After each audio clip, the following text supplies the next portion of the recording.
आपको अगर पार्टी पे जाना है, इवेंट अटेंड करना है और आपके पास टाइम नहीं है और आप अपनी स्किन के ग्लो को मेंटेन रखना चाहते हैं, तो आप हाइड्रा फेशियल ज़रूर अप्लाई करें। तो अरफा ये बताइए कि हाइड्रा फेशियल क्या होता है? हाँ, basically hydra facial is the name of this machine. ठीक है, ये हाइड्रा फेशियल की मशीन है। इसके डिफरेंट प्रोब्स हैं जिनका डिफरेंट पर्पस है। फेशियल ट्रीटमेंट में ये कौन सा स्टेप अप्लाई कर रही हैं और इसके कोई साइड इफेक्ट्स तो नहीं है?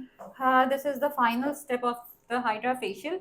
ठीक है, ये एलईडी लाइट है। अब तक हमने जितना ट्रीटमेंट किया है, जो सिरम्स अप्लाई किए हैं, वो सिरम्स हम इस ट्रीटमेंट के थ्रू, एलईडी लाइट के थ्रू स्किन में पेनिट्रेट भी करवाएंगे। और साथ साथ अगर तो आपके कोई और स्किन कंसर्न्स हैं, कुछ लोगों को हाइड्रा फेशियल के बाद रेडनेस हो जाती है, तो ये उसको भी, रेडनेस को भी कम करेगा। और इसमें डिफरेंट इसके पर्पस हैं। इसमें हम रेड लाइट भी अप्लाई करवा सकते हैं, ग्रीन लाइट भी करवा सकते हैं। जो रेड लाइट है वो रेडनेस के लिए होती है, जो ग्रीन लाइट है वो पिगमेंटेशन के लिए होती है, और वो स्किन टोन को भी इम्प्रूव करेगा।